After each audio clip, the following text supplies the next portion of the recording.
جولائی میں اس سمجھوتے پر دستخط کے وقت اس کے حامی اس امید پر ایران میں جشن منا رہے تھے کہ ان کے ملک کی طویل عالمی تنہائی کے خاتمے کا امکان پیدا ہوا تھا۔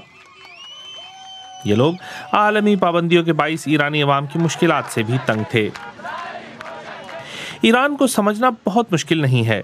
یہاں بہت سارے لوگ خوشحالی اور زیادہ آزادیاں چاہتے ہیں۔ یہاں لوگ یہ بھی چاہتے ہیں کہ لمبی تاریخ رکھنے والا یہ بڑا سا ملک جائز مفادات کے ساتھ ایک عالمی قوت بھی مانا جائے۔ لیکن جیسا کہ اسی ہفتے رہبر اعلیٰ آیت اللہ خامنائی کی تقریر سے اشارہ ملتا ہے، ایران میں سخت گیر اور اصلاح پسندوں کے درمیان اس مقبول عوامی خواہش کی تشریح کا طریقہ پیچیدگیاں پیدا کر رہا ہے۔ آیت اللہ خامنائی کا کہنا تھا کہ ایران ہمیشہ اسرائیل کی مخالفت کے ساتھ ساتھ امریکہ کے معاشی، سیاسی اور سماجی دباؤ کا مقابلہ کرتا رہے گا، لیکن ان کی اس بات کا یہ مطلب ہرگز نہیں ہے کہ وہ سخت گیر عناصر کی جانب سے جوہری معاہدے کو روکنے کی اجازت دے دیں گے۔ The big standoff in the Middle East used to be friends of Iran versus مشرق وسطیٰ میں اب تک امریکہ کے حلیف ایران کے دوستوں کے مقابل رہے تھے، لیکن اب امریکی حلیفوں خصوصاً اسرائیل اور سعودی عرب کو تشویش ہے کہ صورتحال تبدیل ہو رہی ہے۔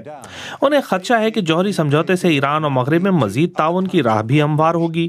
پرانے امریکی حلیف ایران کے دنیا بھر میں راندہ درگاہ ہونے تک تو صورتحال سے مطمئن تھے، لیکن امریکہ کے یہی دوست اب اس پر مزید بھروسہ نہیں کرتے۔ don't trust Washington anymore. جوہری سمجھوتے پر دستخط سے پہلے ہی اسرائیلی وزیراعظم بنیامین نیتن یاہو امریکی کانگریس میں اپنے حامیوں کو خبردار کر رہے تھے کہ ایران کے ساتھ ذرا بھی نرمی نہ صرف ایک تاریخی غلطی بلکہ ممکنہ تباہی کا عنوان بھی ہوگی۔ اگر ایرانی رویہ تبدیل ہو تو ضرور اسے انعام ملنا چاہیے، لیکن اگر وہ اسرائیل کی تباہی، دہشت گردی کی پشت پناہی، مغرب سے لڑائی اور اپنے پڑوسیوں کے خلاف جارحیت جاری رکھنے پر مصر ہو تو اسے نوازا نہیں جانا چاہیے۔ خود امریکہ میں ہالی ووڈ کے بعض مشہور ستارے امریکی کانگریس کو جوہری سمجھوتا مسترد کرنے سے روکنے کی مہم میں شامل ہو گئے ہیں۔ Why? Dude, because we'd be dead. Super dead. Like totally fried by a major nuclear bomb dead. Politics with our national security is actually not all that funny.